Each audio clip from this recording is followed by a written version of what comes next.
Leitura da segunda carta de São Pedro. Caríssimos, graça e paz vos sejam concedidas abundantemente, porque conheceis Deus e Jesus, nosso Senhor.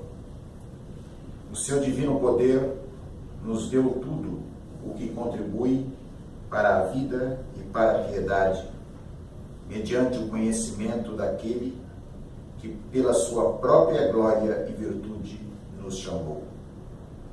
Por meio de tudo isso, nos foram dadas as preciosas promessas, as maiores que há, a fim de que vos tornasseis participantes da natureza divina, depois de libertos da corrupção, da concupiscência no mundo.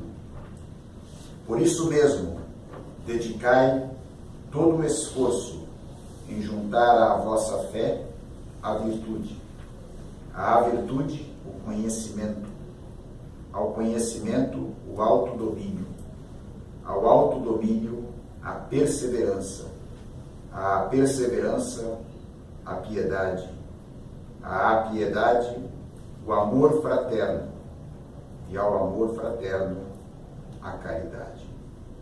Palavra do Senhor. Graças a Deus. Vós sois meu Deus, no qual confio inteiramente. Vós sois meu Deus, no qual confio inteiramente. Quem habita ao abrigo do Altíssimo e vive à sombra do Senhor Onipotente, diz ao Senhor: sois meu refúgio e proteção, sois meu Deus, no qual confio inteiramente. Vós sois meu Deus, no qual confio inteiramente. Porque a mim se confiou, hei de livrá-lo e protegê-lo, pois meu nome ele conhece. Ao invocar-me, hei de ouvi-lo e atendê-lo.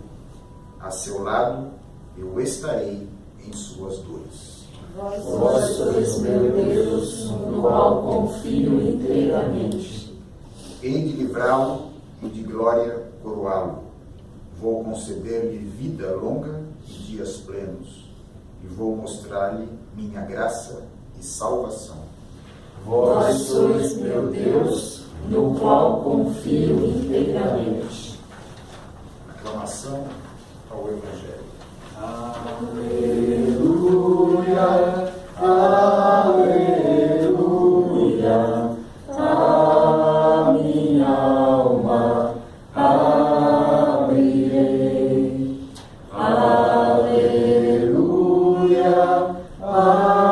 aleluia,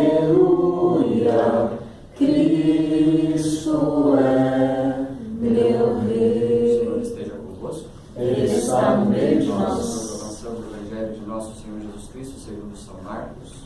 Glória a vós, Senhor. Naquele tempo, Jesus começou a falar aos sumos sacerdotes, mestres da lei e anciãos, usando parábolas. Um homem plantou uma vinha, cercou-a, fez um lagar e construiu uma torre de guarda. Depois arrendou a vinha e alguns agricultores e viajou para longe. Na época da colheita, ele mandou um empregado aos agricultores para receber a sua parte dos frutos da vinha. Mas os agricultores pegaram um empregado, bateram nele e mandaram de volta sem nada. Então o dono da vinha mandou de novo mais um empregado. Os agricultores bateram na cabeça dele e o insultaram. Então o dono mandou ainda mais outro e eles o mataram. E trataram da mesma maneira muitos outros, batendo em uns e matando outros. Restava-lhes ainda alguém, seu filho querido. Por último, ele mandou o filho até os agricultores, pensando: eles respeitaram o filho.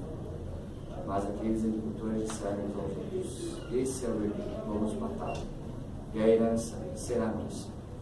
Então agarraram o filho, o mataram e o jogaram fora da vinha. Que fará o dono da vinha? Ele virá e destruirá os agricultores e entregará a vinha a outros. Por acaso não deixes na Escritura: a pedra que os construtores deixaram de lado tornou-se a pedra mais importante. Isso foi feito pelo Senhor e é admirável aos nossos olhos. Então os chefes dos judeus procuraram prender Jesus Jesus, pois compreenderam que havia contado a parábola para eles. Porém ficaram com medo da multidão, por isso deixaram Jesus e foram-se embora. A palavra da salvação. Glória a vós, Senhor. Louvado seja nosso Senhor Jesus Cristo. Para sempre seja louvado. Normalmente as pessoas, quando ouvem esse evangelho, já pensam, eita, Deus vai vir para arrebentar, né? Mas não para pensar na paciência que Deus teve, né? No primeiro momento, imagina, você tem uma propriedade, você entrega para uma pessoa. Essa pessoa, ela não é a dona, mas ela é a administradora. Aí você manda alguém para, né, colher a parte que te cabe.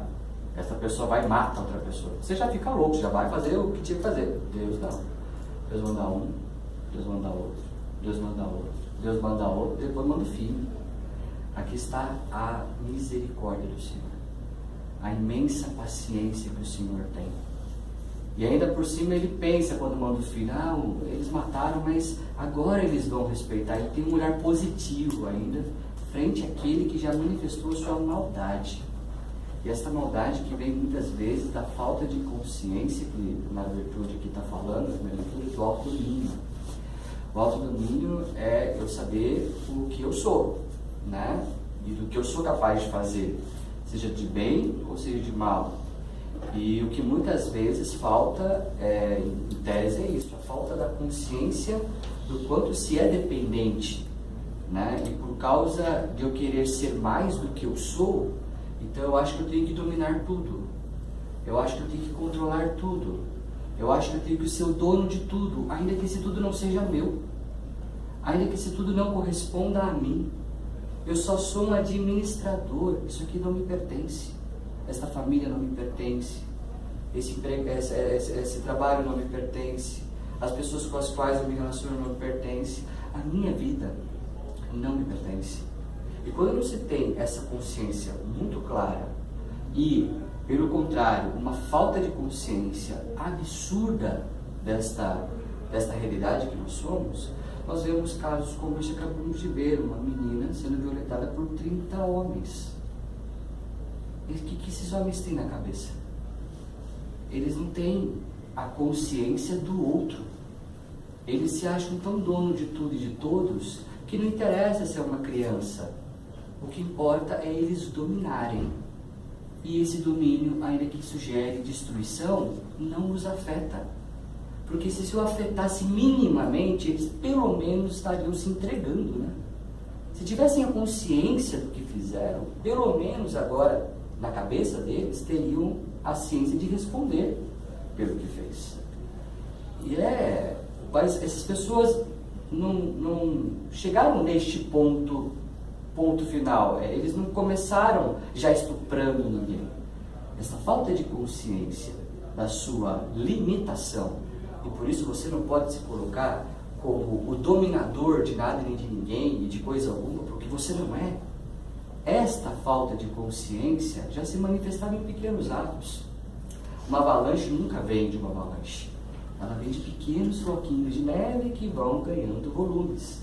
E aí a gente tem que tomar cuidado, porque aqui todos nós jamais imaginamos fazer uma coisa dessa. Violentar uma criança com 16 anos de idade.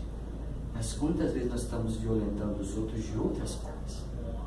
Quantas vezes nós estamos violentando moralmente as pessoas, violentando com uma certa arrogância, uma certa prepotência que está inserida em cada um de nós.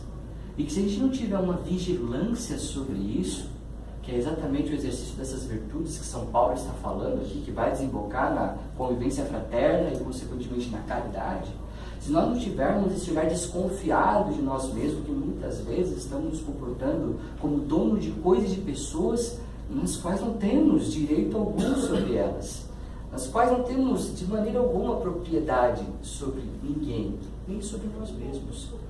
Quando você tem claro quem é o Criador de todas as coisas e o verdadeiro dominador de todas as coisas, que é Deus, e aí num orgulho cego nós nos colocamos no lugar dele, nós estamos imitando exatamente a atitude do diabo, que preferiu as trevas do que a luz. E aí, de nós só vai vir destruição. De nós só vai vir esse espectro que mais destrói do que constrói. E a gente pode estar matando o Cristo Jesus presente nas pessoas por causa dessa arrogância e prepotência, que é difícil a gente aceitar que temos isso, né? É difícil alguém chegar na confissão, e eu mesmo posso me colocar aqui também como pecador, Padre, perdão porque eu sou arrogante. Isso é difícil pra gente falar. A gente é tão arrogante que a gente nem se imagina com este pecado. A gente fala outras coisas, né? Eu tive paciência, não sei o quê. Mas falar essa palavra, eu sou arrogante, eu sou prepotente, nossa, você sente o asco, né? Você sente o pior de todos. Mas é importante perceber isso. Porque à medida que a gente percebe esse dano que nós causamos nos outros por causa de pecados como esse, nós recorremos mais a Deus. E Deus, que é o primeiro interessado em curar e sarar esses pecados de orgulho, de soberba, que é a matriz de todo pecado, Quando a gente coloca isso para Deus tirar dentro de nós, Ele que é o primeiro interessado na nossa santidade, Ele fará a obra acontecer. E aí a gente vai perceber que as nossas atitudes ácidas e de dominação com o outro vai sendo pelo menos espaçadas. E quando acontecer, vai vir aquele espírito de humildade, de pedir perdão, de pedir desculpas. Um arrogante não sabe o que é isso. Um prepotente não sabe o que é isso. Desculpa, perdão, foi mal. Ele não se vê na condição de errar. E isto é muito grave. Anula toda a misericórdia de Deus. Esses homens do Evangelho não viram a paciência que Deus estava tendo com eles. Mandou um outro para ver se mudava. E não mudou. Se aproveitaram da misericórdia de Deus. Não no bom sentido da palavra.